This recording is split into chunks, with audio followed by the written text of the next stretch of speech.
आप लोग कहाँ गायब हो जाते हो? एक दिन आओगे, 2 दिन नहीं आओगे, है? उसके बाद कहोगे कि समझ नहीं आया। समझ में कैसे आए? जब गोला मारोगे तो उसमें हमारी गलती नहीं है। गोला मारने में मतलब समझ में आ रहा है? क्लास को बंक करना। चलिए, कल क्या हो चुका था? राजकोषी जहाँ तक है बता दिए हैं।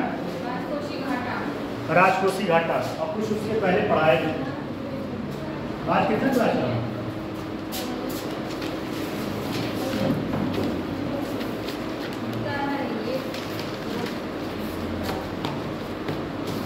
राजकोषी चल रहा था।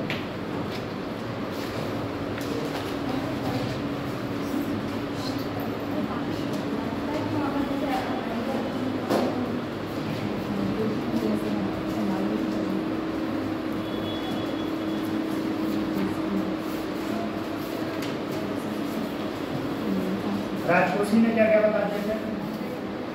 बताइए।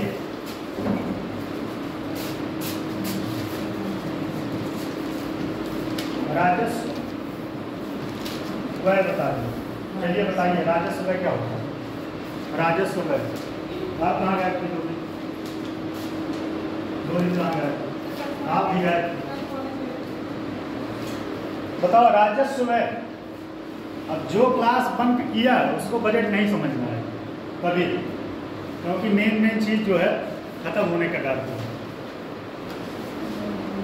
राजस्व व्यय बताइए, बताइए राजस्व व्यय। सरकार के व्यय होते हैं जो उपभोग के उद्देश्य से। और कोई आप बताएं राजस्व व्यय। इसमें ब्याज जो है मतलब देय नहीं होता। क्या नहीं होता है? इसमें देय नहीं होता, मतलब सरकार के ऊपर कुछ रिटर्न नहीं करना रहता। ठीक है, सरकार को रिटर्न नहीं करना रहता। कंफ्यूज मत हो, पढ़ाए थे लिखवाए भी थे। अब इधर उधर कर दो, हाश पाश कर दो तो मैं क्या कर सकता हूँ? बताइए आप तो आई नहीं, सबको शादी अटेंड कर रही। ठीक है, बढ़िया है।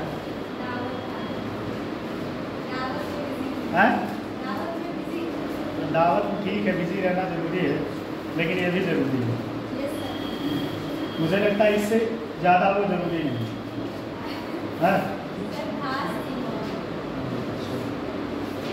राजकोषी, उसके बाद मैंने एक और बताया था। क्या बताया था? राजस्व व्यय और राजस्व प्राप्ति।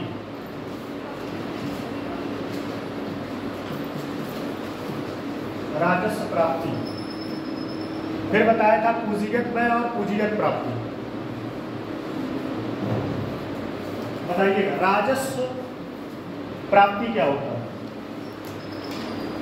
दिखाए थे एक को बार नोट्स वोट्स रिवीजन होता है नहीं है? दोबारा से फिर 10-15 मिनट पीछे क्लास जाएगा तो फिर वही है कि क्लास आगे नहीं बढ़ पाएगा। अब इतना तो आप लोगों को करके आना चाहिए। रोज रोज का पीछे का रिकॉर्ड कराना आसान चीज़ नहीं है। यहाँ आके रिवीजन कर रहे हो, सबके नोट्स खुले हुए हैं। चलो नहीं रिवीजन किए तो मैं क्या कर सकता हूँ।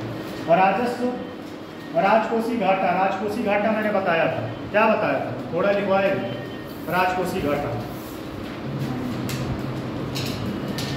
राजकोषी घाटा, राजकोषी घाटा। ये बताओ पढ़ाने क्या मतलब करता है? जब सब नील लबटे सन्नाटा हो जाए, नील लबटे सन्नाटा हो जाए, पढ़ाने क्या है? बताइए।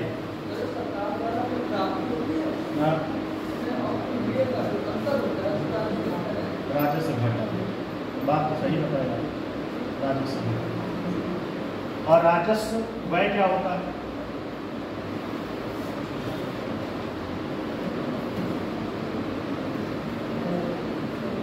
बताइए। राजस्व व्यय क्या है? वही बताए। जो उपभोग के उद्देश्य से होते हैं। हाँ, वो और व्यापार वगैरह होता है। जैसे एग्जाम्पल, जैसे कर्मचारियों को वेतन वगैरह देना। हाँ, छात्रवृत्ति देना, ये सब क्या होता है? जब और पूंजीगत क्या होता है? बताइए। पूंजीगत व्यय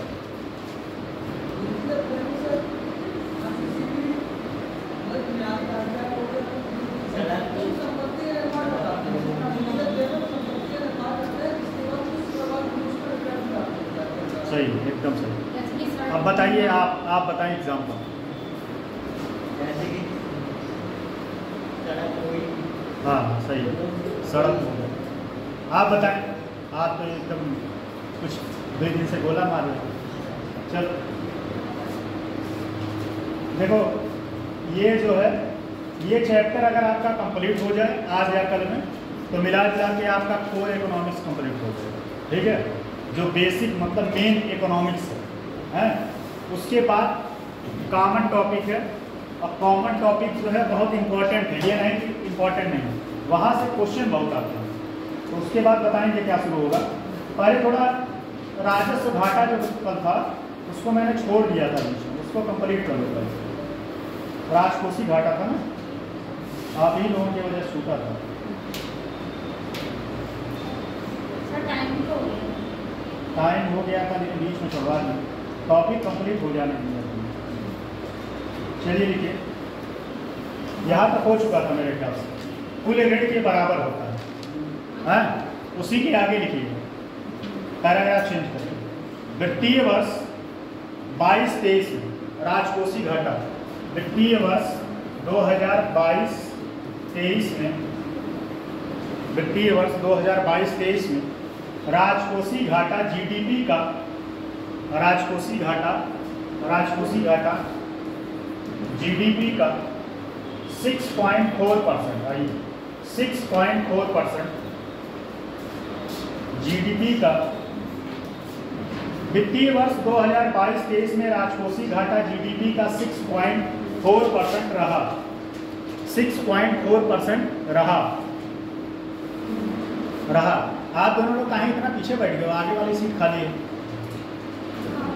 अच्छा सही है, बैठो कहीं बैठो। 6.4% रहा। पूरा बजट 2023-24 में, बजट 2023-24 में, बजट 2023-24 में, बजट 2001 में, बजट 2024-25, 23-24 नहीं 24-25, बजट 2024-25 में, बजट 2024-25 में, 24-25 के में वित्तीय वर्ष 2023-24 के लिए, वित्तीय वर्ष 2023-24 के लिए संशोधित अनुमान 5.8%, संशोधित अनुमान 5.8% है, 5.8% है। जबकि 24-25 में यह घाटा कितना है? 4.9%। जबकि 24-25 में यह घाटा 24-25 में कितना है? 4.9%, 4.9%, 4.9%। ठीक है, 4.9% हो गया। चलिए नीचे से लिखिएगा, पैराग्राफ चेंज करें। राजकोषीय घाटा या किसी भी अन्य घाटे का, राजकोषीय घाटा समझना भी खूब है और टॉपिक भी खूब है। राजकोषीय घाटा या किसी भी अन्य घाटे का जीडीपी से प्रत्यक्ष संबंध नहीं होता, प्रत्यक्ष संबंध, डायरेक्ट संबंध नहीं होता, परंतु घाटे को देश की जीडीपी की तुलना में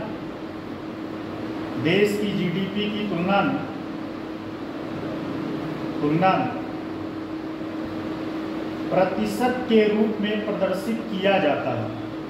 देश की जीडीपी की तुलना में प्रतिशत देश की जीडीपी की तुलना में प्रतिशत के रूप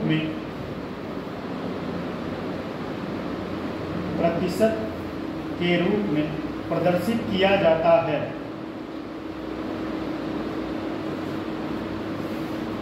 किया जाता है, ठीक है, किया जाता है, ठीक है। आगे लिखेगा, राजकोषीय घाटे को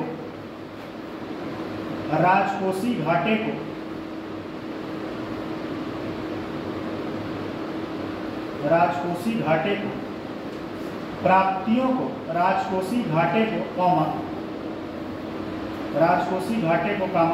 प्राप्तियों को बढ़ाकर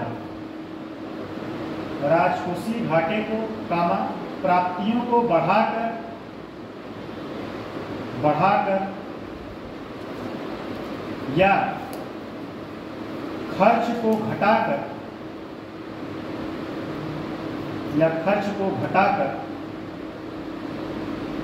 कम किया जाता है।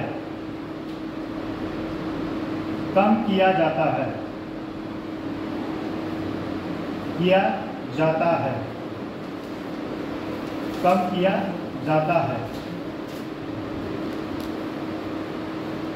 पूरा यद्यपि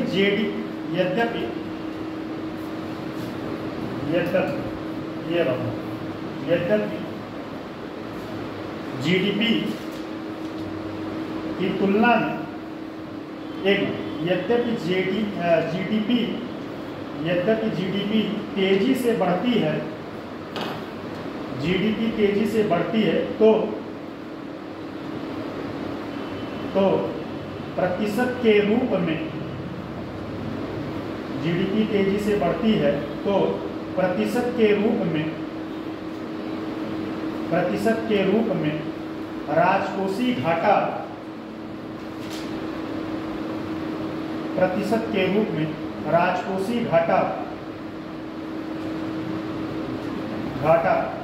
जीडीपी की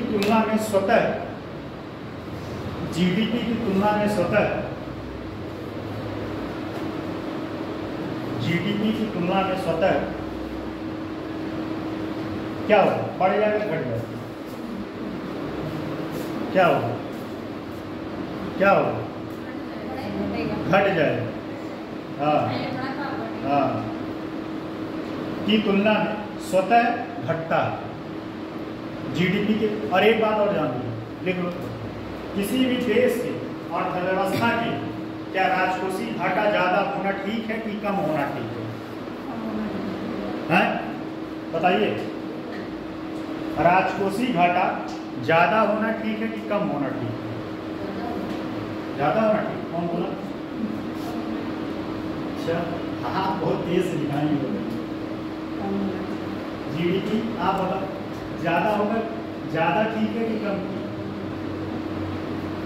बताइए, राजकोषीय घाटा किसी भी देश की अर्थव्यवस्था के लिए ज्यादा सही है कि कम? सही। स्वाभाविक सी बात है कि जितना आप व्यय कर रहे हैं और पता चले आपको मिल कितना रहा रिटर्न में, बहुत कम, तो घाटा बढ़ेगा। अब ये बताओ, आप जो है किसी को 90 रुपये 100 रुपये दिए, बदले में वो आपको 60 रुपया दे, तो आपको लाभ हुआ है? नुकसान हुआ है ना। अगर आप किसी को 100 रुपया देते हैं और वो बदले में आपको 110 देता है, तब क्या हुआ? लाभ।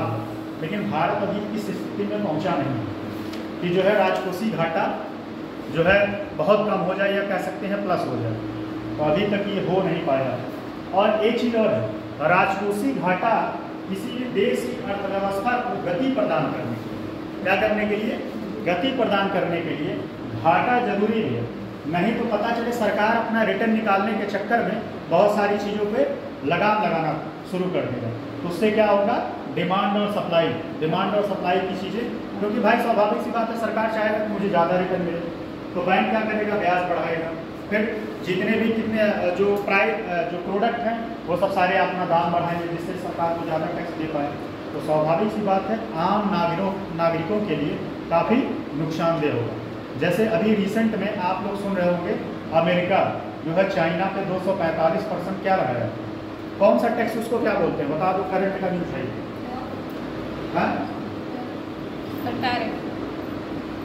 उस टैक्स का नाम अमेरिका के राष्ट्रपति ने दिया है। कौन बता सकता है? बहुत करंट का है।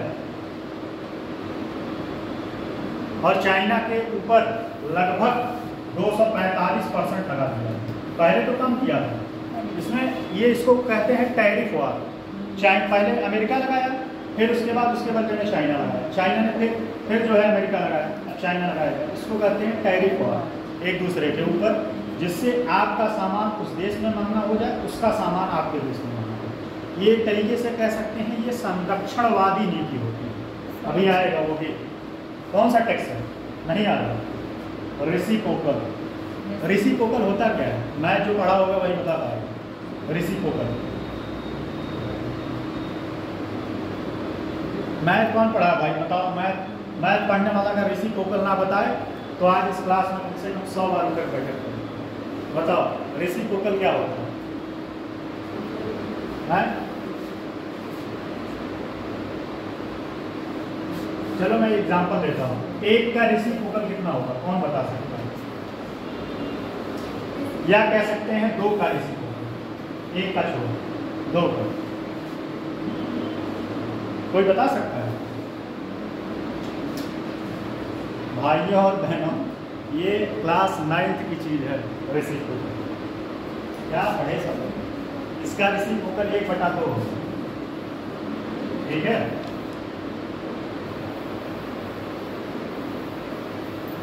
चल मैथ नहीं पढ़ा रहे हैं, हम इकोनॉमिक्स पढ़ा रहे हैं। इकोनॉमिक्स बताओ बस, मैथ ना आए तो भी। ठीक है। तो राजकोषीय घाटा समझ में आया कि नहीं? राजकोषीय घाटा जैसा कि मैंने पहले बताया था कि सरकार जितना व्यय कर रहा है उसके बदले में अगर उसको रिटर्न कम मिलेगा तो क्या होगा? उसका घाटा बढ़ेगा। ठीक है। अब अगला है राजस्व घाटा। अभी क्या था? राजस्व घाटा।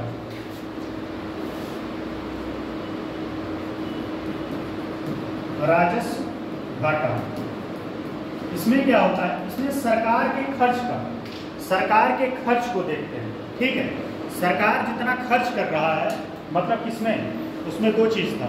पहले तो ये बताओ, ये तो याद होना चाहिए, पता चले आप लोग पीछे रिविजन करके नहीं आते हो कि राजकोषीय घाटा में क्या क्या होता है, उसमें कौन कौन सी चीज़ें शामिल की जाती हैं। थोड़ा लिखो तब बताते हैं। लिखो, क्या करें, लिखाना ही पड़ेगा, समझाने का भी कोई अर्थ नहीं है। लिखिए राजस्व घाटा। यह सरकार की राजस्व घाटा 3 पॉइंट है, तीनों पॉइंट लिख लो। और मुझे लगता है कि आप लोग कंफ्यूज ही रहोगे, इसको रट लेना। और मेरे पास एक तरीका और है और समझाने का, प्रयास करेंगे। समझ में आ गया तो ठीक है, नहीं आया तो रटना ही पड़ेगा इस कॉन्सेप्ट को। 3 पॉइंट है क्योंकि बजट को समझने के लिए ये तीनों ही पॉइंट इम्पॉर्टेंट है। तो पहला है राजस्व घाटा।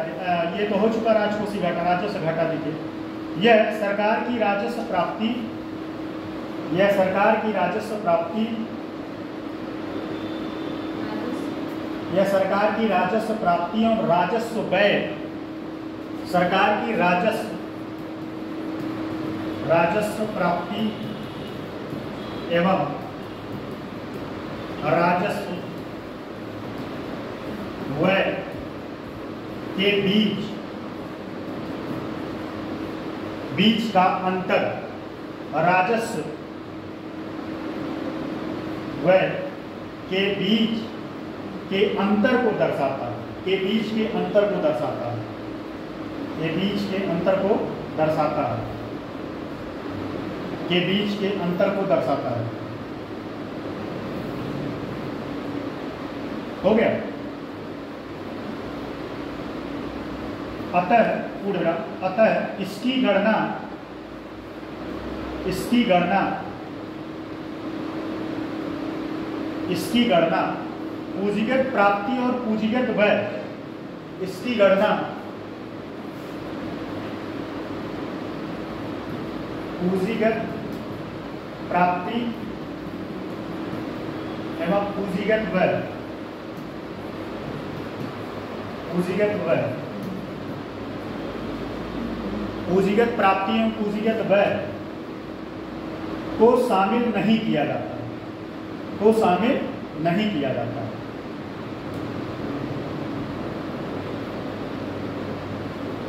को शामिल नहीं किया जाता। अच्छा एक चीज़ बताओ, राजकोषीय घाटा में मैंने कल बताया था एक को शामिल नहीं किया जाता। क्या नहीं शामिल किया जाता? कल बताया था एक को शामिल नहीं किया जाता। यही सब टेक्निकल पॉइंट है, इसी को पकड़ोगे यही सब घुमा के खेलता है यूपीएससी, यही सब पॉइंट पकड़ने का चीज़। अब उसमें दे देगा ऑप्शन में, आप नहीं समझ पाए तो फिर गलत कर दो। उसमें दे देगा कि देखो मैं बता दे रहा हूँ, जो उस वित्तीय वर्ष में जो उधार लिया होता है उसको शामिल नहीं किया जाता। ठीक है, अब इसमें यूपीएससी खेल कर देगा कि लिख देगा जिस उस वित्तीय वर्ष में जो उधार लिया होता है उसको भी शामिल किया जाता है राजकोषीय घाटा में, तो क्या हो जाएगा? फिर गलत हो जाएगा ऑप्शन। यही सब टेक्निकल पॉइंट होते हैं। जैसे SLR CRR में मैंने बताया था, बैंक रेट और उसके बाद SLR में एक टेक्निकल पॉइंट, लेकिन सब हमें लगता है जीरो हो गया। जीरो हो गया होगा, नहीं पता है, मुझे भरोसा है।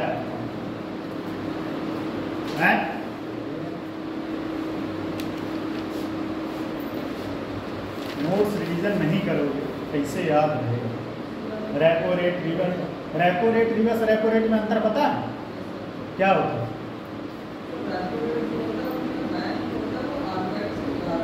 हाँ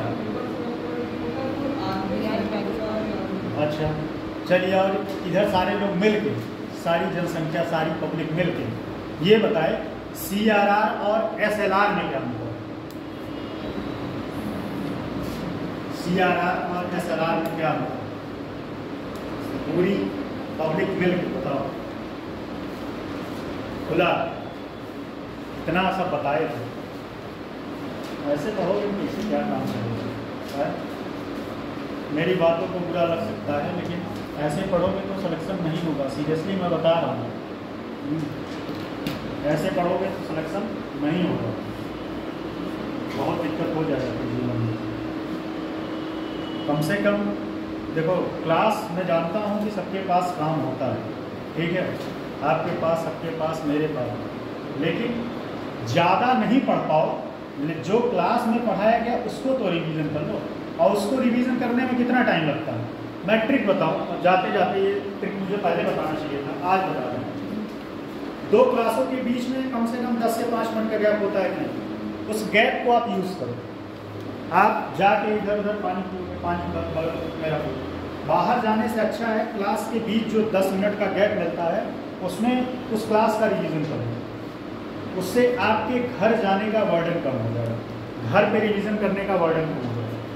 नहीं घर पे टाइम मिलता, आप एक काम करो, यहाँ 1 घंटा एक्स्ट्रा रुको, 1 घंटा एक्स्ट्रा रुक के सारा रिवीजन करके तब जाओ। 1 घंटा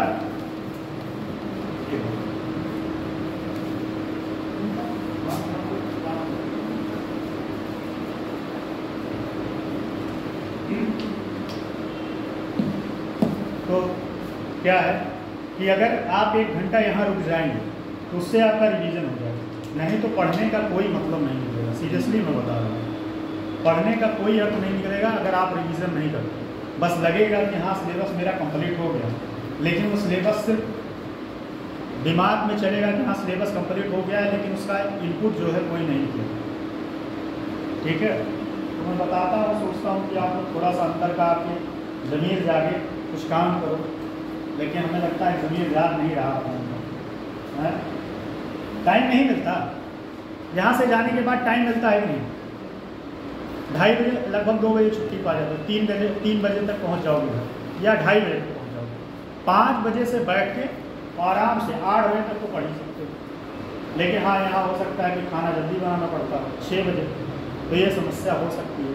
तो 5 से 6 के एक स्लॉट पढ़ सकते हो, उसके बाद खाना खाने के बाद 2 घंटा मैनेज तो करना पड़ेगा। नहीं मैनेज कर पाओगे तो फिर सब स्थिति डमाडोल हो जाएगी। मैनेज करना आपका जिम्मेदारी है।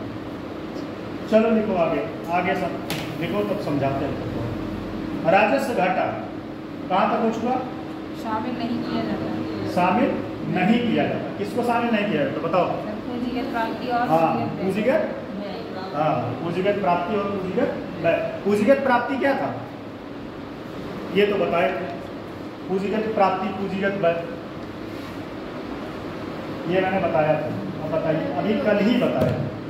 व्यय होते हैं सरकार के, जिसमें सरकार मतलब देता होगी पूंजीगत। हाँ, ये बात आपने सही कही। पूंजीगत प्राप्ति, जैसे पूंजीगत प्राप्ति में कहाँ से वो प्राप्त करेगा? पूंजीगत व्यय मान के चलिए, ठीक, एक पूंजीगत व्यय होगा और एक पूंजीगत प्राप्ति। मैंने एक एग्जाम्पल कंपनी का देके बताया था, अगर आपको याद हो, इसीलिए मैं 50 एग्जाम्पल देता रहता हूँ।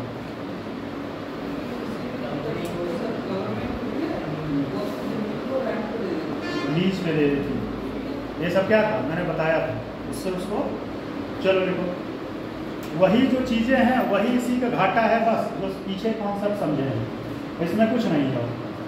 लिखिएगा कहाँ तक हो चुका, शामिल नहीं किया जाता। अगला, वित्तीय वर्ष 2022-23 में राजस्व घाटा, वित्तीय वर्ष 2022-23 में, वित्तीय वर्ष 2022-23 में राजस्व घाटा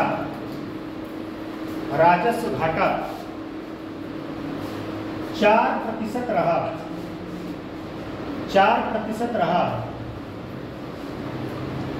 4% रहा। संशोधित अनुमान बताते हैं कि वित्तीय वर्ष 2023-24 में, वित्तीय वर्ष 2023-24 में यह 2.8 रहेगा, 2.8% रहेगा पूरा। बजट 2024-25 में, बजट 2024-25 में वित्त वर्ष, बजट 2024-25 में वित्त वर्ष, बजट 2024-25 में 24-25 में राजस्व घाटा 2024-25 में, किसमें? 24 और 25 में राजस्व घाटा 1.8%। ये एग्जाम में अभी रिसेंट में बिहार में भी पूछा था, बहुत सारे एग्जामों में पूछा गया है क्वेश्चन कि राजस्व घाटा कितना है। तो देखिए 2024-25 में बजट कहाँ तक, कैसे लिखे? 2024-25 के लिए राजस्व घाटे 1.8% रहा, जीडीपी का 1.8%। अच्छा, ये जीडीपी का 1.8% समझ में आ रहा है कि नहीं? क्या ये भी तो बात समझना पड़ेगा। जीडीपी का 1.8%, इसका मतलब क्या होगा? कोई मान लो पूछ ले आपसे कि आपके जीडीपी का 1.8% राजस्व घाटा है, तो बताओ इसका मतलब क्या होगा? सिंपल सी बात है, इसमें कोई रटने वाली, ये मैथ का कॉन्सेप्ट है, मैथ का कॉन्सेप्ट है। बताइए, बताएं क्या? इतना सोच में सब लोग डूब जाते हैं आप लोग। देखो, अगर मान लो आपके उस वर्ष का जीडीपी 2024-25 का जीडीपी मान लो 1 लाख करोड़ है, कितना? 1 लाख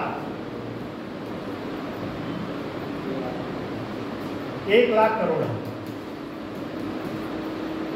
अब इस 1 लाख करोड़ का 1.8% जो निकालेंगे वही क्या होगा? राजस्व घाटा होगा। बात समझ में आएगी? इस 1 लाख का मान लीजिए 1 लाख का 1.8% जो निकालेंगे वही, जो काटने पीटने के बाद जो भी धन आएगा वही क्या होगा? राजस्व घाटा होगा। समझ में आया कि नहीं? अभी भी नहीं समझ में, अभी भी नहीं समझ में? बताइए, सही बताइए, समझ में नहीं है अभी? नहीं, अभी नहीं आया, मुझे पता है। अगर आपका टोटल जीडीपी 24-25 के लिए 1 लाख करोड़ रुपए टोटल जीडीपी है, आपके देश की अर्थव्यवस्था मतलब देश की अर्थव्यवस्था कितना है, 1 लाख करोड़ रुपये। एग्जाम्पल मैं दे रहा हूँ, 1 लाख करोड़, ठीक, 1 लाख करोड़। और 1 लाख करोड़ पे 1.8% राजस्व घाटा होगा, 1.8% राजस्व घाटा होगा। अब इस 1 लाख 1.8% का काट पीट के परसेंटेज से निकालेंगे, जो पैसा आएगा 1 लाख का, उतना जो है राजस्व घाटा होगा। अब हम सिंप्लीफाई नहीं करने हैं, ठीक है। सेम वही कहानी किसका है, राजकोषीय घाटे में। इसमें कितना परसेंट था घाटा लगा था, 4.9%। समझ में आया कि नहीं बात? चलो राजस्व यहाँ तक हो चुका, पैराग्राफ चेंज करके लिखिए, पैराग्राफ चेंज करके। राजस्व घाटे का अधिक होना यह दर्शाता है कि, राजस्व घाटे का अधिक होना यह दर्शाता है कि, जल्दी लिखिए क्योंकि यहाँ टॉपिक बहुत सारा है, अभी पूरा टेक्स्ट समझना है, ठीक है।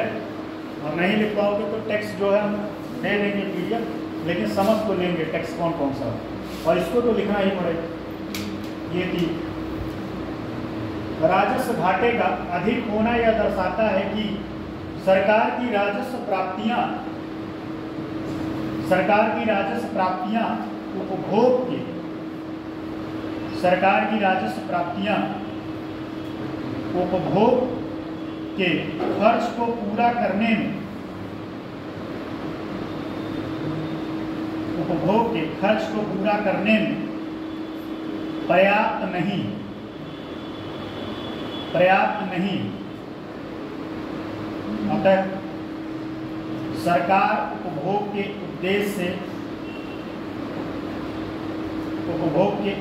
से उधार ले रही है। सरकार उपभोग के उद्देश्य से उधार ले रही है,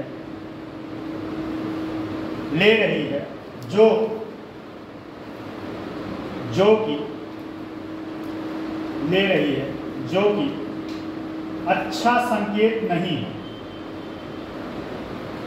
अब आप कुछ सोचो, इसका लाइन लिख लो तो मैं बताऊं, हो गया, लिख चुके हो। अब मान लीजिए आपका जो इनकम 1,000 रुपये, 10,000, मान लीजिए आपका इनकम 10,000 और आप 10,000 रुपये इनकम, आपका खर्च जो है 15,000। अब वही है ना, कहावत कहा गया है कि जितना चद्दर हो पैर उतना ही फैलाना चाहिए। पता चले आपका इनकम 10,000 है और आप खर्च किए जा रहे हो 15,000, अब 5,000 तो आपको मैनेज करना पड़ेगा ना। किसी को टोपी पहना के, किसी को टोपी पहनाओगे, कोई दोस्त होगा, कहोगे भाई पैसा दे दो, बस कल ही वापस करेंगे, और वो कल जल्दी आता नहीं किसी का वापस करने। बताओ कल आता है किसी का? जल्दी कल नहीं आता पैसा देने का। एक चीज़ करो, पैसा देने के बाद भूल जाओ, मिल गया तो ठीक है, नहीं मिला तो डूब। इतनी पहली बात, पैसा देने के पहले तो आपके अंदर इतनी हिम्मत हो कि भाई ये पैसा मैं दे रहा हूँ, मुझे मिलने का 0% चांस है, मिल गया तो प्रॉफिट है, नहीं मिला तो गया। अगर ये भाव मन में रहेगा तो पैसा देने में आपको किसी को दुख नहीं होगा, नहीं तो आप टेंशन में रहोगे।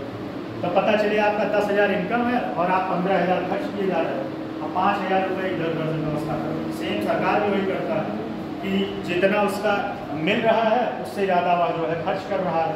आप उस पैसे को मैनेज करने के लिए किसी देश से या बॉन्ड निकाल के या कुछ भी तरीके से वो क्या करेगा, पैसा उस व्यवस्था करेगा, और जब व्यवस्था करेगा तो उसके बदले में उसको ब्याज देना पड़ेगा।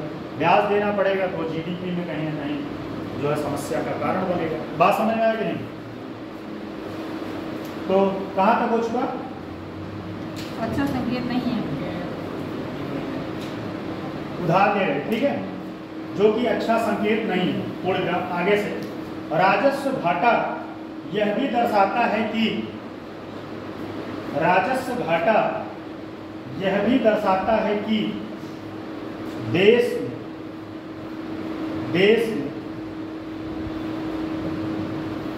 में कर अनुपालन, देश में कर अनुपालन कम है। कर अनुपालन कम है। कर अनुपालन कम है, इसका मतलब क्या होगा? अनुपालन कम क्या होगा इसका? इसका मतलब ये है कि बहुत सारे लोग ऐसे हैं कि जो टैक्स नहीं दे रहे, किसी भी तरीके से क्या कर रहे हैं, अपने पैसे को दबा ले रहे हैं, छिपा ले रहे हैं। अब वो चाहे जिस तरीके से, चाहे फर्जी कंपनी बना के, तो चाहे इलेक्टोरल बांड करके। बता रहे थे इलेक्टोरल बांड क्या होता है? क्या होता है बता रहे थे हैं? क्या होता है इलेक्टोरल बांड?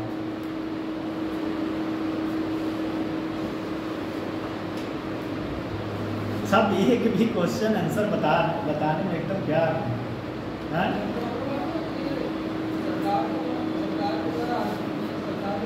इलेक्टोरल बांड पूरा उस दिन हम 15 से 20 मिनट समझाए, एक एक एग्जांपल लेके बताया।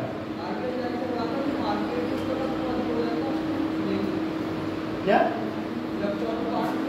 हाँ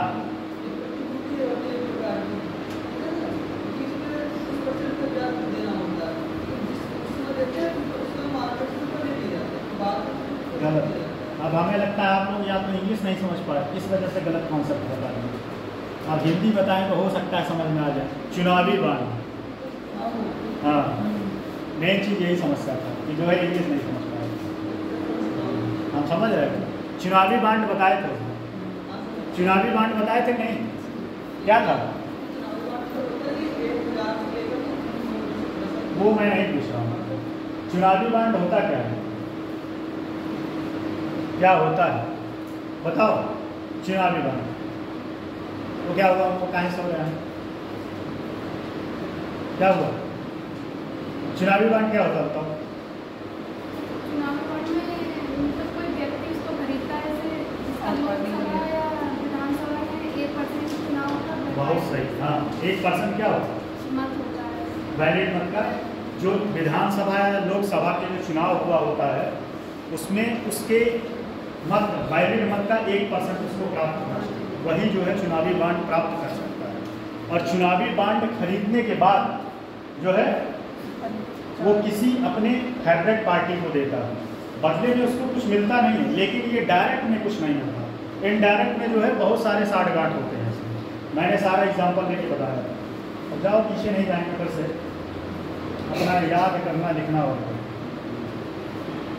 चलो कहाँ तक पहुँचो?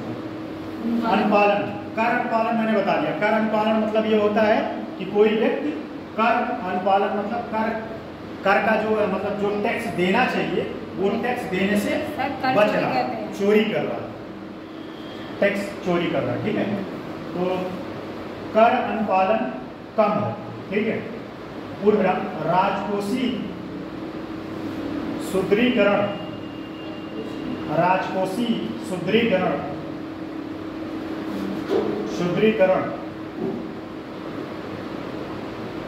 का स्वर्णिम नियम यह कहता है कि राजकोषीय सुदृढ़ीकरण का स्वर्णिम नियम यह कहता है कि राजस्व घाटे को शून्य किया जाना चाहिए। राजस्व घाटे को शून्य किया जाना चाहिए। शून्य मतलब जीरो किया जाना चाहिए। एवं ऋण केवल पूंजी निर्माण के लिए ही किया जाना चाहिए। एवं ऋण केवल पूंजी निर्माण के लिए ही किया जाना चाहिए। ठीक है, दो और है लेकिन अब लिखवाए नहीं, समझा दिया आपको, नहीं तो कहोगे लिखवाते ही रहते हैं। लिखवाना तो दो और था। चलो पहले समझते हैं। ठीक है, जैसा कि मैंने कल बताया था टैक्स। ठीक है, अब आते हैं टैक्स को।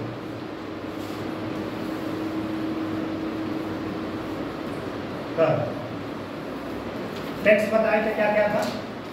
डायरेक्ट टैक्स और इनडायरेक्ट टैक्स। प्रत्यक्ष कर और एक था अप्रत्यक्ष कर।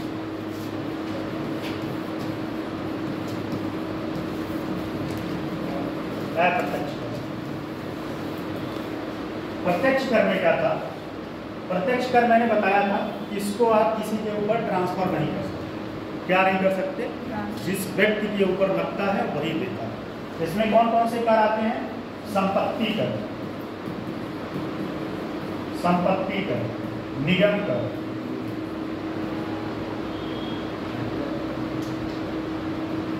निगम कर, संपत्ति कर, निगम कर, भूमि कर, ये सब किसमें आते हैं? संपत्ति कर, निगम कर। ठीक है। आय कर, आय कर, आय कर, आय कर। ठीक है। आय कर,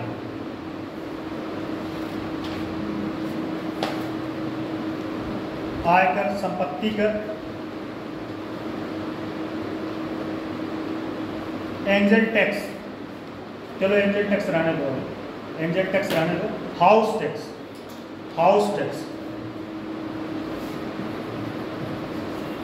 हाउस टैक्स, हाउस टैक्स। ठीक है। भू राजस्व, भू राजस्व, भू राजस्व, भू राजस्व कर, पूंजीगत लाभ, पूंजीगत लाभ कर, पूंजीगत लाभ कर। अब समझते हैं एक करके, तब उसके बाद जो है जो जरूरी लगेगा लिखवा दो। देखो प्रत्यक्ष कर में पहली बात तो प्रत्यक्ष कर में ये सब सारा है। ठीक है। प्रत्यक्ष कर क्या होता है? संपत्ति कर। जैसे समझिए अगर आपके पास संपत्ति ज़्यादा तो आपको उसके बदले में सरकार को टैक्स देना, और वो जो टैक्स देते हैं उससे क्या होता है? सरकार जो आपसे टैक्स लेती है उसका क्या करती है? अपना कुर्ता सिलवाता है? क्या करता है? सरकार जो टैक्स लेगा वो क्या करेगा? अरे भाई समाज कल्याण पर, विभिन्न योजनाओं पर वो खर्च करता है, सरकारी कर्मचारियों को अपने सैलरी देता है। ये सब सारे चीज़ जो है, जैसे लोग कहते नहीं हैं, बहुत सारे लोग कहते हैं तुम बहुत ज़्यादा उछल रहे हो, मेरे टैक्स पे ही सैलरी मिलता है अधिकारियों को। ये बात सब कही कि जो आम पब्लिक हो, आम पब्लिक नहीं, वैसे टैक्स तो हर कोई देता है, आप भी देते हैं और हर कोई टैक्स देता है। अब इसका एग्जांपल बताएं, जैसे आप मार्केट में गए कोई सामान खरीदे तो क्या उस पर टैक्स दिए ना, उस पर जीएसटी कुछ लगा ना, तो उसको तो भरना ही पड़ा। तो देखा जाए तो टैक्स हर कोई भरता है। ठीक है। तो संपत्ति कर में क्या है? आपकी आय से अधिक संपत्ति नहीं होना चाहिए। बहुत सारे लोगों का क्या होता है, इसीलिए बहुत सारे नेता जो है डरते हैं, किस लिए? कि हमारा कहीं सीबीआई जांच ना हो जाए, या ईडी वाले कहीं हमारे घर पे छापा ना मार जाए। अभी एक जो है आईएएस है थी, मतलब अब तो शायद उनको सस्पेंड कर दिया गया, झारखंड की थी, और उनका नाम पूजा करके था, पूजा हेगड़े ऐसे कुछ था। उनके घर में 20 करोड़ रुपए पकड़ाया था, और 2016 या 17 बैच की थी आईएएस, 2016 या 17 बैच की थी, और 20 करोड़ रुपए मिला था। अब सोचो उनको 20 करोड़ रुपया का 16 से 24 तक के बीच में वो कमा पाएंगे? सैलरी कितना होगा? मान लो 1 लाख 1.5 लाख रुपये, 1.5 लाख रुपये किसी व्यक्ति का सैलरी हुआ तो कितना हो जाएगा? 18 लाख रुपये हो जाएगा। 18 लाख रुपये, 20 करोड़ की संपत्ति अर्जित करना आसान बात है। इसका मतलब कहीं ना कहीं गलत तरीके से पैसा आया। अब आय से अधिक संपत्ति नहीं होनी चाहिए, इसीलिए लोग क्या करते हैं, अपने संपत्ति को विभिन्न लोगों पर ट्रांसफर करते हैं। जो होशियार व्यक्ति होता है क्या करता है? अपनी संपत्ति अपने पास नहीं रखता, अपने बेटी के नाम कर देगा, बच्चे के नाम कर देगा, और नहीं तो बिटिया के नाम कर देगा, और नहीं तो क्या करेगा, अपने नौकर के नाम कर देगा। तो ये सब जो सर्वेंट होते हैं उनके नाम कर देगा। ठीक है। तो ये सब क्या होता है? टैक्स को बचाने का तरीका होता है। ठीक, समझ में आया कि नहीं? संपत्ति कर, आय से अधिक संपत्ति अगर होगी आपकी तो आपको टैक्स देना पड़ेगा। निगम कर, निगम कर जैसा कि आपको पता हो, निगम कर कौन लगाता है? निगम कर कौन लगाता है बताओ? निगम कर जो है ये कंपनियों पर लगाया जाता है। किस पे लगाया जाता है? जो कंपनियां, कारपोरेट कंपनियां हैं या जो कंपनियां हैं उनके पे ये कर लगाया जाता। अब कैसे लगाया जाता? मान लीजिए कोई फर्म आपने बनाया, कोई फर्म आपने बनाया, मान लीजिए इसको क्या पसंद है, कोल्ड ड्रिंक, पिज्जा नहीं, पिज्जा मतलब कोल्ड ड्रिंक ले, आपने कोई नया कोल्ड ड्रिंक बनाया, ठीक, कोल्ड ड्रिंक का फर्म लगाया। अब कोल्ड ड्रिंक के फर्म से आपका मान लीजिए महीने का, कोल्ड ड्रिंक के फर्म से आपका 10 करोड़ रुपए का इनकम होगा, ठीक है। और आपका खर्चा कितना आ रहा है? खर्चा आ रहा है उस साल 5 करोड़ रुपए। 5 करोड़ रुपए आपका टोटल खर्चा आ रहा है, सैलरी वैलरी बांटने के बाद आपको 5 करोड़ रुपए का लाभ हो रहा है। टोटल टर्नओवर कितना है? 10 करोड़ रुपए। 5 करोड़ रुपए आपको सैलरी और प्रोडक्ट सब सारी चीज़ देने के बाद आपको 5 करोड़ रुपए तभी बच रहा है। अब उस 5 करोड़ रुपये आपको जो है टैक्स भरना है निगम का, आपको सरकार के अपने एक हिस्से का जो है सरकार को देना पड़ेगा। अब आप पूछेंगे सरकार को क्यों देना पड़ेगा? भाई सरकार आपको माहौल देता है, बिजनेस करने के लिए माहौल देता है। अभी कहीं कोई रवांडा में जाके कोई बिजनेस लगाएगा? रवांडा में जाके कोई बिजनेस, देखो किसी भी देश में FDI तभी आता है जब उस देश में शांति और कानून जो है काफ़ी लचीले हो, बहुत सख्त कानून ना हो, ठीक है, तो ही FDI आता है। तो इसमें क्या है कि जो आपका लाभ होगा उस पर क्या लगाया जाएगा? टैक्स लगाया जाएगा। समझ में आया कि नहीं बात?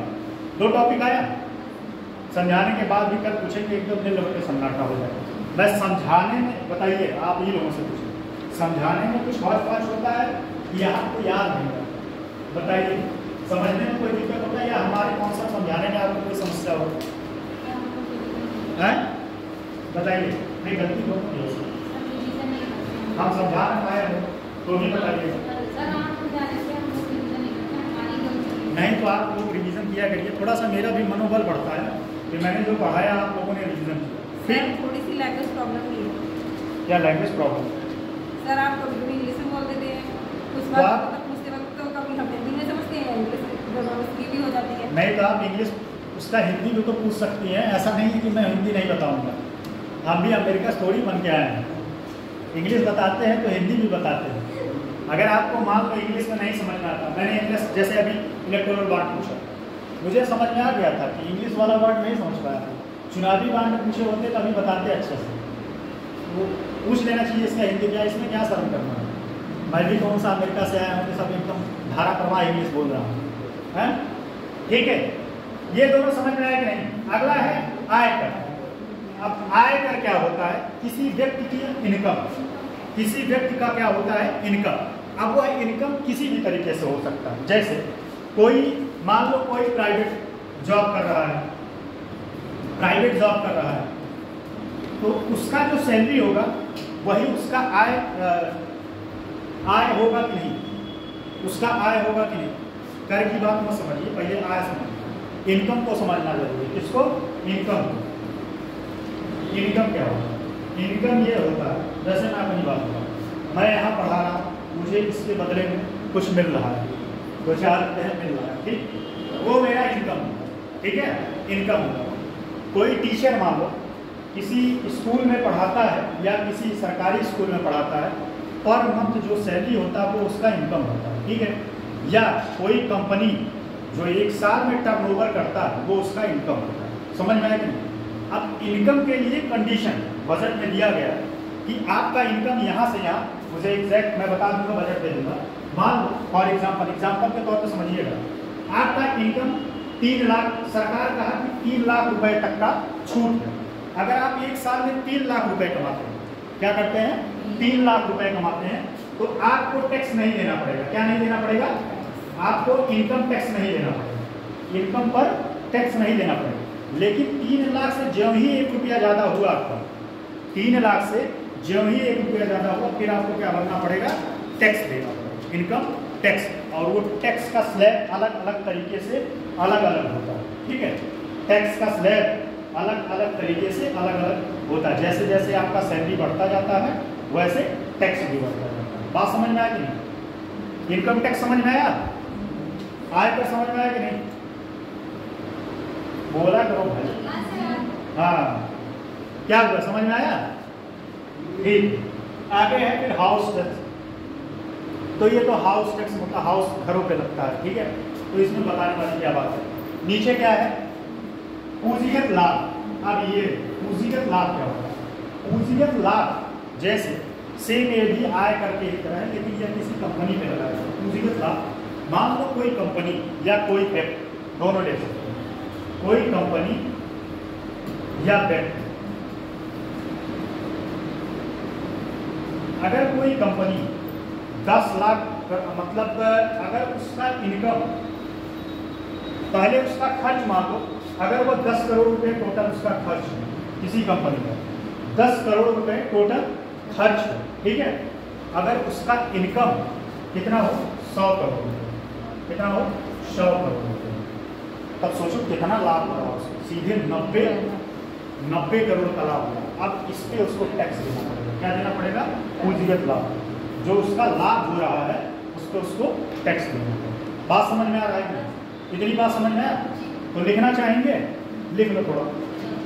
प्रत्यक्ष कर, डायरेक्ट टैक्स, डायरेक्ट टैक्स लिखिए।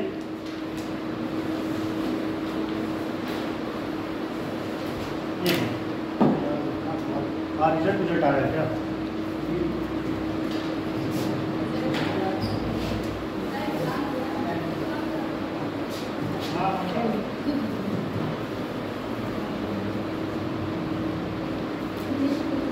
है? चलो लिखो प्रत्यक्ष कर, डायरेक्ट टैक्स। डायरेक्ट टैक्स ऐसे कर जिनके भार को अन्य लोगों पर ट्रांसफर नहीं किया जा सकता। ऐसा कर जिनके भार को, अरे एक मिनट सुनिए, इसके पहले 2 पॉइंट और था राजकोषी में भी, समझाने के चक्कर में मैं इसको सोचा आपको थोड़ा सा लिख लो पहले, वो भी इसको छोड़िए क्योंकि वो पैराग्राफ इधर का उधर हो जाए, सीक्वेंस में रहे। लिखो पहले हैं, वो कम से कम 1 पेज में आएगा वो टॉपिक, 2 लिखवाना है उसमें। मैं इसलिए चाहता तो डायरेक्ट लिखवा देता, लेकिन हम जान रहे थे ना आप ऊब रहे हो, तो बीच में टाइमिंग देना जरूरी है, समझाना। लिखना चाहोगे? लिख लो भाई, चलो यही लिख लो आप, लेकिन एक पेज छोड़ दीजिएगा क्योंकि वो उसी के बाद है, ठीक है। एक ऑर्डर में रहे, नहीं तो आप ही लोगों को समस्या होगा, फिर समझ में नहीं आएगा कि बीच में कहाँ से टपक गया है, जैसा आप लोग कहें। सब लोग सहमति है? यही लिखवा दें सर, वही लिखवाइए तभी सीक्वेंस में रहेगा। हाँ? बड़ा धर्म संकट हो गया। चलो एक काम करो, देखो इसे समझे लो, उसको एक पेज छोड़ दो, एक पेज छोड़ दो। लिखो ऐसे कर जिनके भार को प्रत्यक्ष करके डायरेक्ट टैक्स में बोल रहे हैं, ऐसे कर जिनके भार को अन्य लोगों पर ट्रांसफर नहीं किया जा सकता। अन्य लोगों पर ट्रांसफर नहीं किया जा सकता। क्या हुआ? अच्छा कॉलेज जाना, अन्य लोगों पर ट्रांसफर नहीं किया जा सकता। जिन लोगों पर यह कर लगाया जाता है, जिन लोगों पर यह कर लगाया जाता है, जिन लोगों पर यह कर लगाया जाता है, उन्हें ही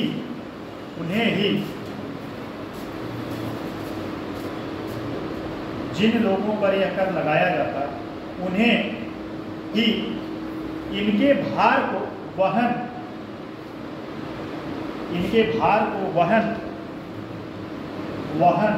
भी करना पड़ता है, वहन भी करना पड़ता है। अब इसमें पहला है आयकर,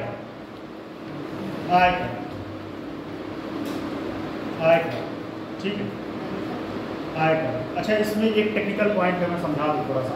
आयकर कहाँ गए? पहले आयकर था ना, आयकर में समझ लीजिए एक टेक्निकल पॉइंट था। आयकर में जो कृषि से इनकम होता है, कृषि से जो इनकम होता है उस पर टैक्स नहीं देना पड़ता। क्या है, टैक्स नहीं देना होता, ध्यान दीजिए। और इसी का काफ़ी सारा मिसयूज होता है, टैक्स चोरी में ये बहुत बड़ा रोल निभाता है। क्या करते हैं लोग कि जो है इनकम जो होता है ना उसको दिखा देते हैं कि हमारा कृषि से इनकम हुआ, और कृषि से इनकम दिखा दिया तो उनको टैक्स नहीं देना पड़ा। या जो है आयकर में और क्या करते हैं कि लोग क्या करते हैं, फर्जी का कंपनी बनाते हैं। धरातल पे कंपनी नहीं रहेगा, धरातल पे कंपनी नहीं रहेगा, लेकिन कागजी तौर पे वो कंपनी रहेगा, और दिखाएंगे कि उस कंपनी में इतने इतने एम्प्लॉई हैं, इतना इतना सैलरी देना पड़ता है। उससे क्या करते हैं, ये टैक्स चोरी करते हैं। क्या करते हैं, टैक्स चोरी करते हैं। समझ में आ रही बात? तो लिखिएगा, लिखेंगे कि आप इसका शार्ट नोट्स बना लीजिए जैसा आप कहें, जो पॉइंट मैंने लिखवाया है। नहीं तो फ्लो चार्ट क्या बनाया होगा, समझ में आया कितना बनाया हो, लिखो जरा। इसे लिखिएगा इनकम मतलब आयकर, इसे personal income tax, personal income tax भी कहते हैं, भी कहते हैं। यह लोगों की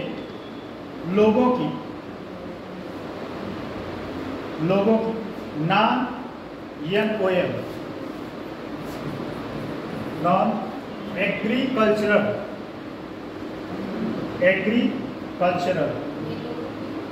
यह लोगों की नॉन NOM लिखेंगे, नॉन एग्रीकल्चरल इनकम। एग्रीकल्चरल मतलब वही कृषि इनकम, एग्रीकल्चरल इनकम पर केंद्र सरकार द्वारा लगाया जाता है, केंद्र सरकार द्वारा लगाया जाता है।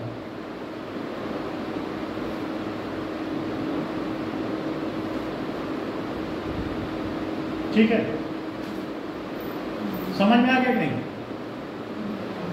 ये नॉन एग्रीकल्चरल मतलब समझ में आ रहा है क्या? जो कृषि से आय होगा उस पर टैक्स नहीं देना पड़ता। इसीलिए जो है जो बहुत बड़े बड़े किसान होते हैं ना, उनको बड़ा फायदा होता है। 20 लाख 40 लाख का जो है खेती करते हैं, और उसके बदले में जो बिहार या हरियाणा, पंजाब और हरियाणा में बहुत सारे लोग ऐसे हैं कि खेती से खूब पैसा कमाते हैं, और वहाँ के जो हरियाणा के किसान हैं वह थार लेके जाते हैं अपने खेतों में, पता ही नहीं, थार रेंज रोवर नहीं, रेंज रोवर बहुत नहीं जाते, लेकिन थार लेके जाते हैं, वो चरी काटने जाते हैं। चरी पता है कि नहीं, थार से लेके आते हैं चरी, तो उन लोगों का इनकम ज़्यादा होता है। ट्रैक्टर खूब महंगी ट्रैक्टर रखते हैं वो सब। जब किसान जब उस पर आया था ना, कृषि बिल आया था, कृषि कॉन्ट्रैक्ट फार्मिंग वाला 3 कृषि कानून, तो बहुत सारे पंजाब और हरियाणा के किसान ट्रैक्टर लेके आए थे, और उस ट्रैक्टर का प्राइस काफ़ी महंगा था, 12 15 20 लाख के ट्रैक्टर थे। तो सब बहुत समृद्ध किसान हैं, क्योंकि उनके पास टेक्नोलॉजी बहुत है, और टेक्नोलॉजी जिसके पास होगा वो स्वाभाविक सी बात है क्या करेगा, मार्केट में ज़्यादा परफॉर्मेंस कर पाएगा। ठीक है, नेक्स्ट लिखिएगा, निगम कर, कारपोरेशन टैक्स,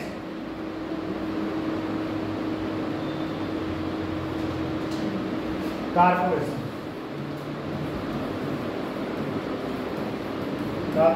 टैक्स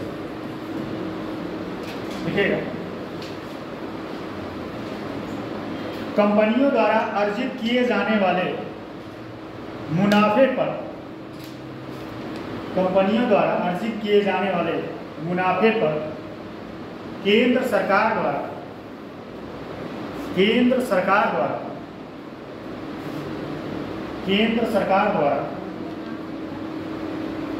कंपनियों द्वारा अर्जित किए जाने वाले मुनाफे पर केंद्र सरकार द्वारा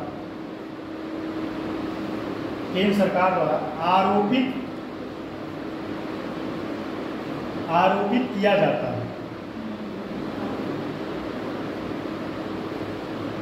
इसको ब्रैकेट में लिख लीजिएगा, यह भी एक प्रकार का, ब्रैकेट में, यह भी एक प्रकार का आयकर है, यह भी एक प्रकार का आयकर है। ठीक है, आयकर आयकर है, ठीक है। और बाकी चीज़ें नहीं। संपत्ति का तो पता ही आप लोगों को, संपत्ति पे जो लगाया जाता है। एक गूगल टैक्स आया था, गूगल टैक्स। अब क्या है कि सरकार जो है गूगल कंपनी पे भी टैक्स लगा दिया था। किस पे लगा दिया था?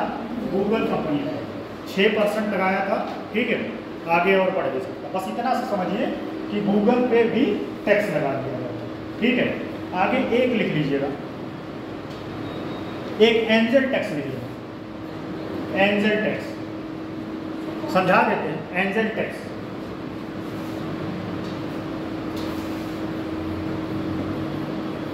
एंजल टैक्स मैंने बताया था, एक एंजल इन्वेस्टर बताया था ना। एंजल इन्वेस्टर किसी को याद है क्या होता है एंजल इन्वेस्टर? हाँ, और एक बात और, कोई कंपनी घाटे में जा रही है या कोई नई कंपनी, दोनों कंडीशन। कोई नई कंपनी स्थापित की जा रही हो या कोई कंपनी घाटे में जा रही हो, तो क्या होगा?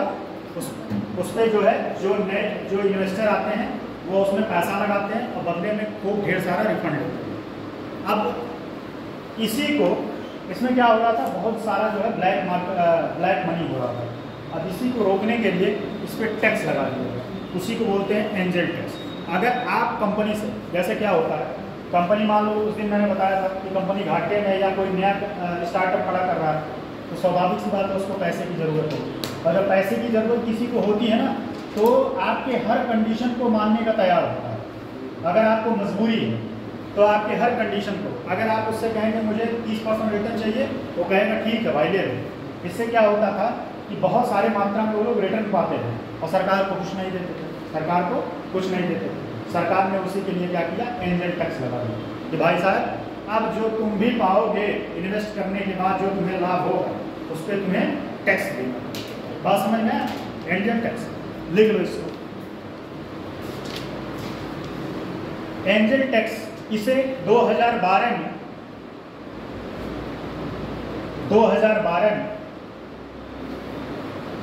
अनलिस्टेड 2012 में, कब? 2012 में अनलिस्टेड स्टार्टअप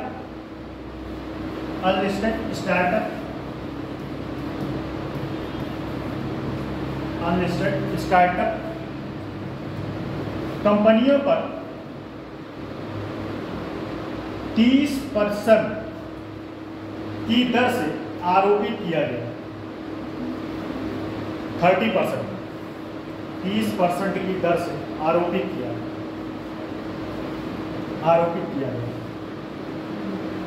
गया। यदि उनके द्वारा फेयर मार्केट, फेयर मतलब सही तरीके से, फेयर मार्केट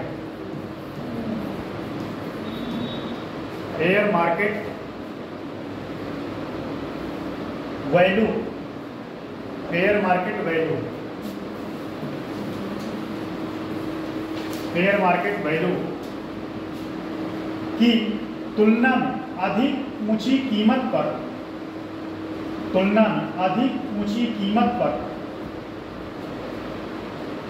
एंजल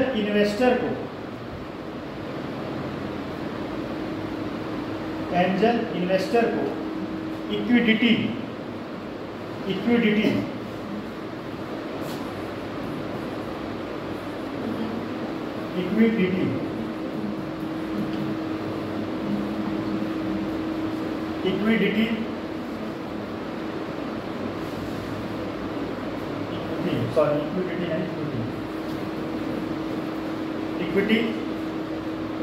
बेची जाती है, ब्रैकेट में लिखिएगा।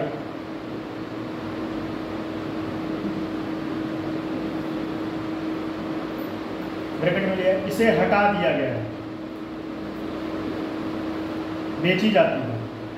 अब इसमें समझिएगा, बेची जाती है, ब्रैकेट में लिखिएगा, इसे हटा।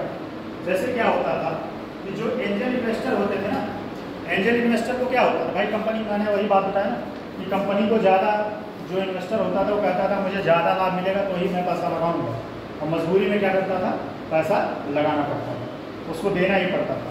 और ये लोग जो है उस पैसे को जो है ब्लैक मनी के तौर पे रखते थे, क्योंकि इनको टैक्स देना नहीं पड़ता था, सरकार ने उसी को एंजल टैक्स लगाया। बात समझ में आई कि नहीं? तो एंजल टैक्स हो गया आपका। अप्रत्यक्ष कर लिख लीजिए, अप्रत्यक्ष कर। अप्रत्यक्ष कर का मतलब समझिए क्या है। अप्रत्यक्ष कर में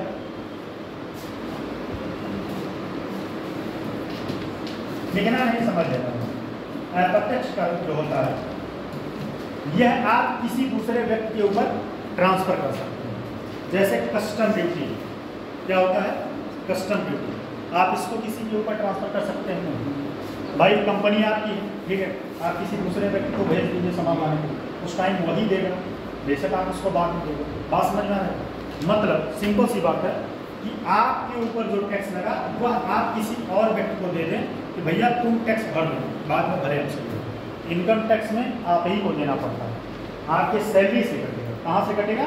आपके सैलरी से कटेगा। अगर आप सैलरी जब आपका आता है, अगर आप इनकम टैक्स नहीं भरते हैं तो आपकी सैलरी रुक जाती है। अगर आप सरकारी एम्प्लॉई हैं और आपने इनकम टैक्स नहीं दिया, अगर आप उस दायरे में हैं तो, दायरे में नहीं है तो कोई बात ही नहीं।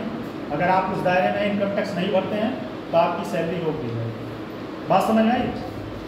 तो अप्रत्यक्ष कर क्या होता है, बस इतना सा मतलब है, कहीं की पॉइंट लिख लो कि यह वैसा, ये एक ऐसा टैक्स होता है कि जो किसी दूसरे व्यक्ति के ऊपर ट्रांसफर किया जा सकता है। समझ में आया बात?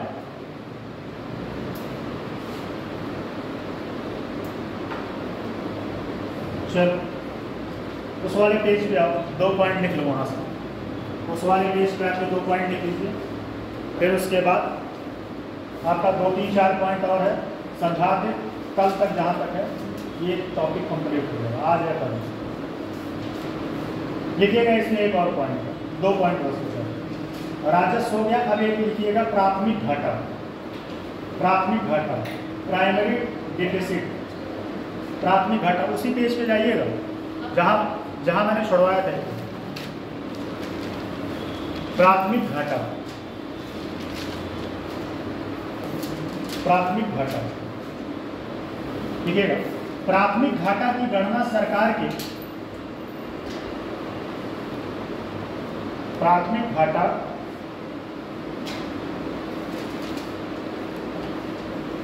एक बात और जान लीजिए, जब नोट्स जाएगा तो उसमें बहुत सारी चीज़ें रहेंगी, लेकिन जो आपके इस नोट्स में वो समझिए कि बहुत ही इम्पोर्टेंट टॉपिक है। तो अगर आपके पास जीवन में जब कम टाइम बचेगा, कम टाइम मतलब कहाँ, वहाँ जाने नहीं, एग्ज़ाम में बैठने के पहले कम टाइम बचेगा, तो प्रेफर करिएगा नोट्स लीजिए। कौन सा? जो मैं लिखवा रहा हूँ, ठीक है। और जब आपके पास जीवन में टाइम ही टाइम है तो जो मैं PDF दूँगा उसको बताऊँगा, ठीक, क्योंकि उसमें बहुत सारी चीज़ें हैं जो आपको ज़रूरत नहीं है, वो भी चीज़ें उसमें रखता हूँ। तो यहाँ मैं टाइम बचाने के लिए आप लोगों का वही बात लिखवाता हूँ, वही बात कि जो आपके एग्ज़ाम में एक 60 नोट्स के तौर पर रहे। लिखिएगा, प्राथमिक घाटे की गणना सरकार के राजकोषीय घाटे में, सरकार के राजकोषीय घाटे में, प्राथमिक घाटे की गणना सरकार के राजकोषीय घाटे में से ब्याज के भुगतान वाले हिस्से को, प्राथमिक घाटे की गणना सरकार के राजकोषीय घाटे में से ब्याज के भुगतान वाले हिस्से को घटाकर की जाती है। ये पूरा पॉइंट लिख लीजिएगा तो मैं समझा दूंगा। घटाकर की जाती है यह गणना, या कह सकते हैं इस गणना में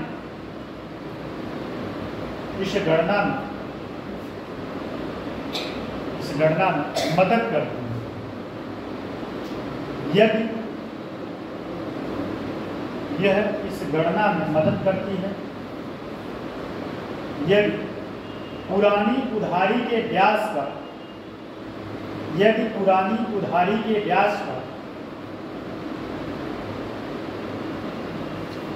पुरानी उधारी के ब्याज का नहीं, सिर्फ ब्याज बस लिखिएगा। ब्याज भुगतान का दबाव, ब्याज भुगतान का दबाव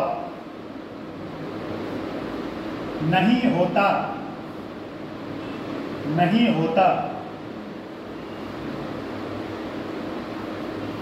तो सरकार की वास्तविक घाटा, सरकार की वास्तविक घाटा कितना होता। दबाव नहीं होता तो सरकार का वास्तविक घाटा कितना होगा।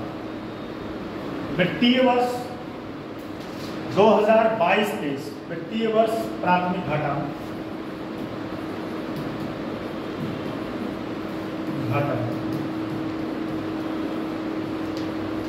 वित्तीय वर्ष 2022-23 में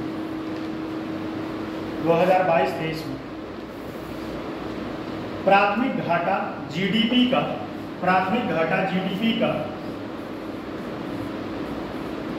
3%, प्राथमिक घाटा जीडीपी का 3% रहा,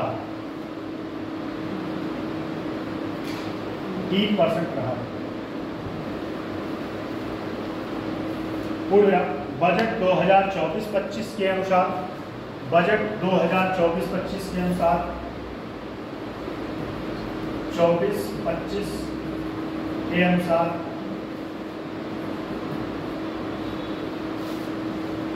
2024-25 के अनुसार वित्त वर्ष 23-24 का संशोधित अनुमान, 23-24 का संशोधित अनुमान, संशोधित अनुमान 2.3%,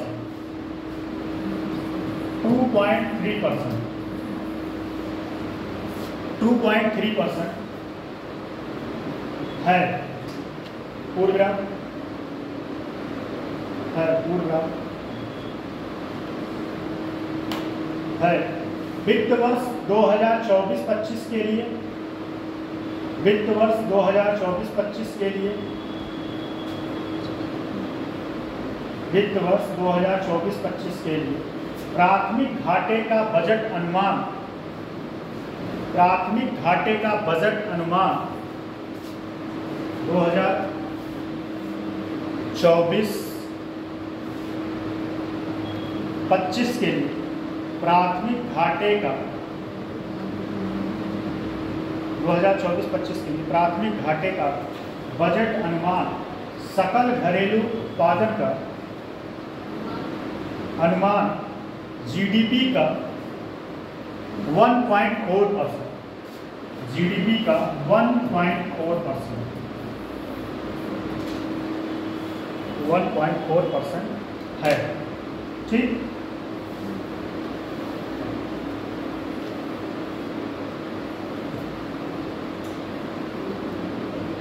ठीक,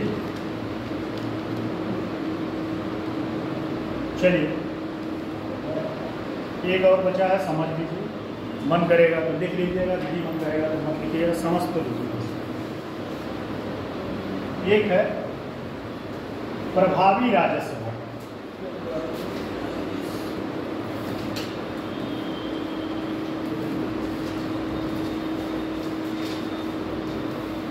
प्रभावी राजस्व,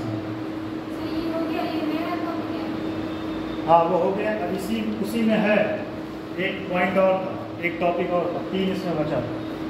प्रभावी राजस्व घाटा, प्रभावी राजस्व घाटा देखिए, मन करेगा तो देख लीजिएगा, मैं मन करेगा तो नहीं। प्रभावी राजस्व घाटा क्या होता है? इसमें सरकार जो है राज्यों को जो अनुदान देती है उसे इसमें नहीं जोड़ा जाएगा। क्या है?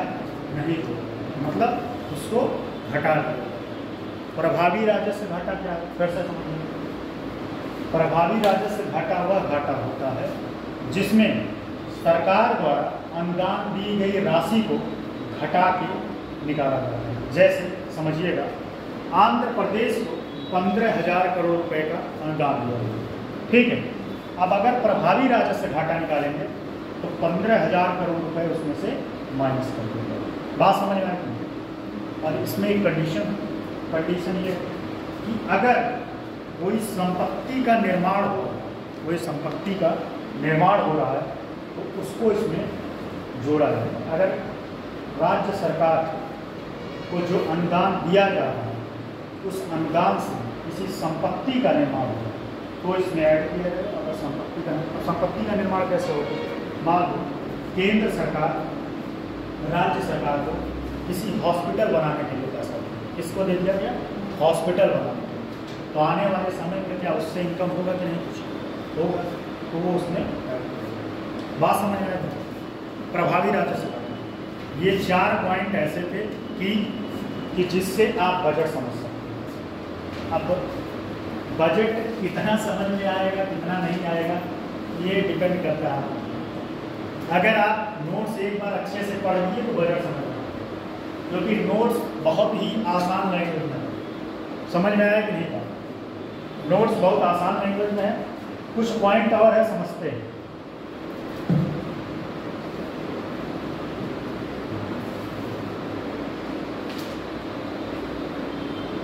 देखिए 1-2 पॉइंट और है, उसको समझ लेते हैं तब पता होगा।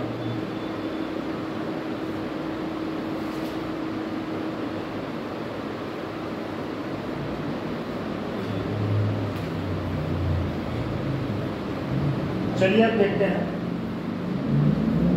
प्रतिगामी कर क्या होता है। प्रतिगामी कर इतना लिखिए, मेरे आगे का टॉपिक है। ठीक है, हाँ उसी नहीं, नया नहीं, चैप्टर वही है, टॉपिक नया।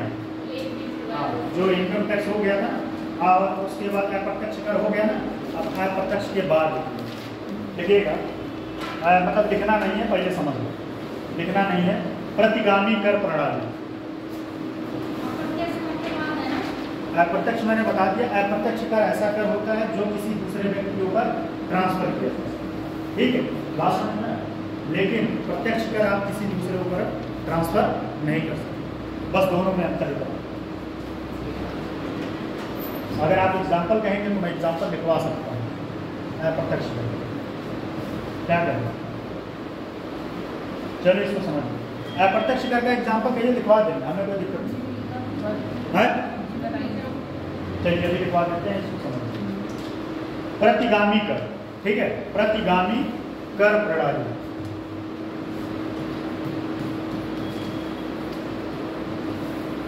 कर प्रणाली, भाई आप लोगों का चेहरा उतरा है, लगता है कुछ ज़्यादा टफ टॉपिक आ गया है क्या? बताया होते मैं छोड़ ही देता है। लेकिन हाँ, अगर इसको मैं छोड़ देता तो जीवन में फिर कभी आपको बजट समझ नहीं आएगा। ये जान, ये बजट का समझिए, समझो कि ये की पॉइंट है। जैसे आपके शरीर में प्राण बहुत जरूरी है, ठीक है, पता चले प्राण ही न रहे तो शरीर क्या मतलब है। तो वैसे समझिए ये सब जितने थे ये सब बजट को समझने का एक टूल्स था। प्रतिगामी कर देखिएगा क्या होता है, इसमें समझिए। प्रतिगामी कर ऐसा कर होता है जब किसी व्यक्ति का इनकम जैसे जैसे बढ़ता है यह कर घटता जाता है, यह कर घटता जाता है। सिंपल सी बात, फिर से समझिए। जैसे जैसे इनकम बढ़ेगा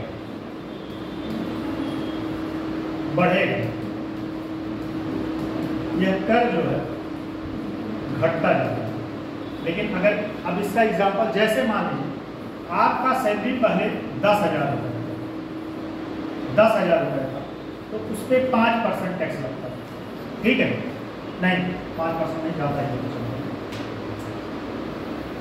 जैसे आपका जब 10,000 रुपये सैलरी था तो उस पर 20% टैक्स लगता था। कितना लगता था?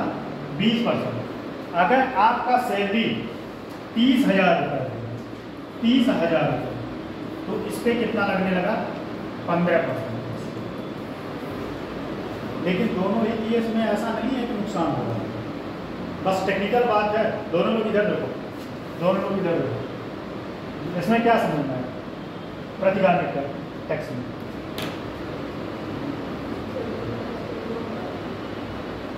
इतना मैं बताया, इसीलिए मैं एग्जाम्पल ले लेके बताता हूँ। थोड़ा भी माइंड, एक बात जानो, इकोनॉमिक्स ऐसा चीज़ है, थोड़ा भी माइंड डिस्ट्रैक्ट हुआ तो फिर आप पॉइंट छोड़ दो। मैंने ये बताया प्रतिगामी कर, रिग्रेसिव टैक्स ऐसा टैक्स होता है जैसे जैसे आपका इनकम बढ़ता है वैसे वैसे ये टैक्स का स्लैब धीरे धीरे नीचे उठता जाता है, लेकिन इसमें घाटा नहीं होता। देखिएगा कैसे घाटा नहीं होता। जब आपका इनकम 10,000 था तो 20% है, ठीक। अब मान लो इनकम आपका 1 लाख रुपया होगा, अब 1 लाख पे 15% निकालो, तब भी फायदा हुआ कि नहीं? फायदा हुआ कि नहीं? बात समझिए। जब आपका 10,000 सैलरी था तो 20% टैक्स लगता था, तब आप पैसा कम दे रहे, लेकिन अब आपका 1 लाख रुपये सैलरी हो, अब उससे 15% लगता है। अब 10,000 का 20% निकाल के दिखाओ, बताओ, और 1 लाख पर 15% निकाल के दिखाओ, तो क्या होगा? 15% ज़्यादा होगा कि नहीं? तो कहने का मतलब बस इतना है कि आपका इनकम बढ़ेगा तो टैक्स का स्लैब डाउन होता है, लेकिन पैसा नहीं कम होता, पैसा बढ़ता ही जाता है। क्यों? क्योंकि आपका सैलरी बढ़ा है तो सैलरी पे ज़्यादा बढ़ेगा तो उस पर टैक्स जो है ज़्यादा ही रिटर्न मिलेगा। बात समझ में आया कि नहीं? क्या हुआ? आपको कुछ कंफ्यूजन लग रहा है? चेहरे से मुझे समझ में आ रहा है, नहीं चेहरे से समझ में आ रहा है, बताइए कोई कंफ्यूजन। इस पॉइंट को लिख लो, प्रतिगामी कर प्रणाली। यदि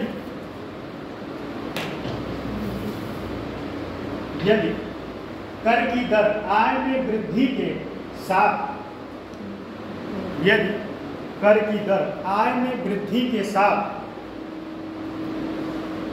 यदि कर की दर आय में वृद्धि के साथ क्रमशः घटती जाए, क्रमशः घटती जाए तो उसे प्रतिगामी कर प्रणाली कहते हैं, तो उसे प्रतिगामी कर प्रणाली कहते हैं। प्रतिगामी कर प्रणाली कहते हैं, प्रतिगामी कर प्रणाली कहते हैं, ठीक है। अब आगे लिखिएगा उसमें, प्रतिगामी कर प्रणाली में करों का वास्तविक भार, प्रतिगामी कर प्रणाली में करों का वास्तविक भार धनी वर्ग की अपेक्षा, इसको अंडरलाइन करिएगा, धनी वर्ग की अपेक्षा, इस पूरे लाइन को अंडरलाइन करिएगा, धनी वर्ग है? क्या छूट गया? फिर से देखिए, प्रतिगामी कर प्रणाली में करों का वास्तविक भार, वास्तविक भार धनी वर्ग की अपेक्षा, धनी वर्ग की अपेक्षा निर्धन वर्ग पर अधिक पड़ता है,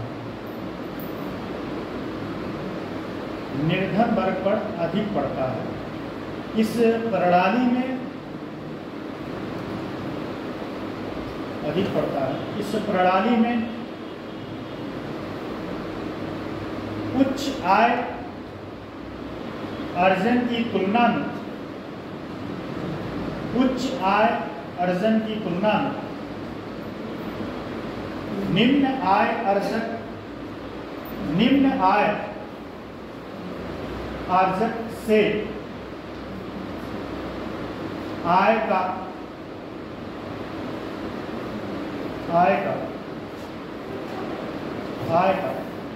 बड़ा प्रतिशत कर के रूप में लिया जाता है, कर के रूप में लिया जाता है। अब इसमें एक की पॉइंट ये है कि यह कैसे जो है धनी व्यक्ति पर कम पड़ता है और गरीब पर ज़्यादा है। कौन बता सकते हैं? धनी पर इसका कम प्रभाव पड़ेगा, कम प्रभाव पड़ेगा, जबकि गरीब पर अधिक प्रभाव पड़ेगा। कैसे बता सकता है? कैसे हो बताइए।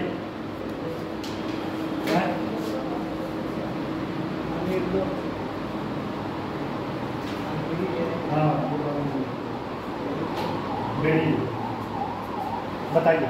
और देखो मैं समझा, देखो कैसे समझा रहा हूँ। धनी व्यक्ति का सैलरी मैंने बताया 1 लाख रुपये, 1 लाख रुपये। अगर उसको 1 लाख पर 15% टैक्स देना पड़ रहा है तो कितना आएगा? 15%, 15,000 निकाल 85,000। कितना बचा? 85,000, 85,000। और गरीब का इनकम क्या हुआ? गरीब का इनकम, हम कहे भूत आ गया क्या? उस दिन मैंने एक चीज़ बताया था, आप थी कि नहीं क्लास?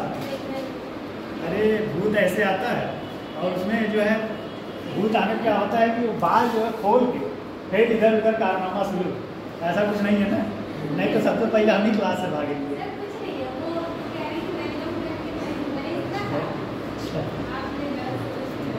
चलिए, अरे हम ऐसे ही हैं, हम चाहते हैं थोड़ा पसंद मुद्रा में रहिए। टेंशन जीवन में बहुत है, लेकिन खुश रहो कम से कम। गरीब देखो अभी है क्या?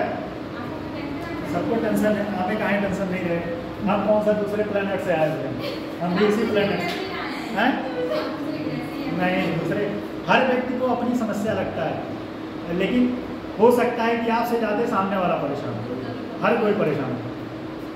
हर बात पैसा नहीं होता है, जीवन में बहुत सारी चीज़ें होती है, जीवन में टेंशन का काम है। चलिए छोड़िए वो टॉपिक। समझा रहे थे धनी पे कैसे ज़्यादा पड़ता है, गरीब पर कैसे। धनी व्यक्ति का मान लो इनकम कितना है? 1 लाख रुपये, और उस पर उसे 15% टैक्स देना पड़ रहा है। कितना देना पड़ रहा है? 15%। 85,000 रुपये उसका क्या हुआ? 85,000 रुपये उसके पास बचा। अब मैं गरीब के पास आता हूँ। गरीब का मान लो 20,000 इनकम, कितना है? 20,000 इनकम, और उस पर 20,000 20% टैक्स है, तो कितना देना पड़ेगा उसको? 20,000 का 20% कितना होगा? जल्दी बताओ, कौन बताओ? 20,000 का 20% 2,000। अब बताओ 2,000, 18,000। बात समझिएगा कैसे? इतना टेक्निकल पॉइंट मैथ के तरीके समझाते हैं आप लोग। फिर कहोगे कि जो है अभी हम थ्योरी लिखवा देंगे, थ्योरी समझ नहीं पाओगे। थ्योरी तो लिखवाएं, बताओ क्या समझ में आया? ये तोड़ के मेरे बताने का यही कारण होता है कि कम से कम एग्जाम्पल से आप समझ पाएँ। धनी पे कैसे पड़ा? 1 लाख था, 15% हुआ 85,000। अब गरीब का 20,000 सैलरी था, 20% टैक्स हुआ, लेकिन उसका बचत कितना हुआ? 18,000। ठीक, जो 85,000 वाला जितना जीवन का भोग उठाएगा, क्या 18,000 वाला उठा पाएगा? बताओ। तो सिंपल सी बात हो भाई, 1 लाख वाले को 20% टैक्स देने में दुख नहीं है, 20,000 वाले को 20% टैक्स देने में दुख है, क्योंकि उसका इनकम कम है। अगर आपका इनकम ज़्यादा हो तो आप पैसा अगर टैक्स लगता है तो आपको दुख नहीं होगा। पता चले आपको 5,000 रुपये आपके घर से आ रहा है और उसी पे कोई कह दे भैया आपको 1,000 रुपये पर मंथ चाहिए। अब या तो आप अपना खून निकाल के दोगे उसको, भाई यार तुम एक काम करो, तुम मेरा खून ही ले लिया करो, नहीं तो पैसा मत मांगा करो। तो ये होता है प्रतिगामी का। बात समझ में आया कि नहीं? कोई डाउट? चलो एक और समझते हैं, समझ लीजिए। हम भी खाना नहीं खाए, पर आपको बताएं कल मेरा व्रत था। मैं कितने घंटे से कल मेरा व्रत था, अभी मैं खाना नहीं खाया। अब सोच लीजिए मैं कितने घंटे से खाना नहीं खाया। परसों रात में मैं 9:30 बजे खाया, परसों रात में 9:30, जोड़ लो कितना घंटा हुआ। और सुबह से क्या खाए हैं? सिर्फ चाय पिए हैं और एक नमकीन। जोड़ो कितना, कम से कम 36 से 40 घंटा हो गया। एनर्जी में कमी है, आप हम चेहरा एकदम एनर्जी ड्रिंक नहीं, 40 घंटा हो गया मुझे खाना खाना। आप लोग भी, मैं तो यही कहूँगा, आप लोग भी ना हफ्ते में एक दिन फास्ट आ गए, उससे क्या होता है आपकी बॉडी फिर से रिचार्ज होती है। रिचार्ज मतलब कि जब आपका लीवर एकदम उस दिन काम उसको ना करना पड़े, तो फिर से जो आपके बॉडी में जो एंटीबैक्टीरिया होते हैं वो मरते हैं, उनको क्या करता है? मारता है। और एक बात और, जीवन में कभी आपको कैंसर नहीं होता। मैं फास्ट रहता हूँ, बृहस्पतिवार रहता हूँ, भगवान विष्णु देव का, बृहस्पति देव का सब कुछ बड़ी देते हैं, हैं? सब कुछ बड़ी देते हैं, इसलिए आप प्रसन्न करने में लगे हैं। हैं? हाँ, क्या करने में? आप प्रसन्न करने में लगे, सब कुछ बड़ी देते हैं ना, इसलिए नहीं, हम भगवान को बहुत उम्मीद करते हैं। मैं मंगलवार को यहाँ जो मंदिर है हनुमान जी का, मैं हर मंगलवार को जाता हूँ। मेरा भगवान में बहुत आस्था है, मेरा व्यक्तिगत आस्था है, बाकी मैं ऐसा नहीं, मेरा व्यक्तिगत आस्था है और हर मेरा मौलिक अधिकार है। ये नास्तिक बैठी ठीक है, हर व्यक्ति का अपना जीवन। चलो कितना मिनट हो गया? सर 30 हो गया। चलो बंद कर दीजिए वीडियो, बंद करो।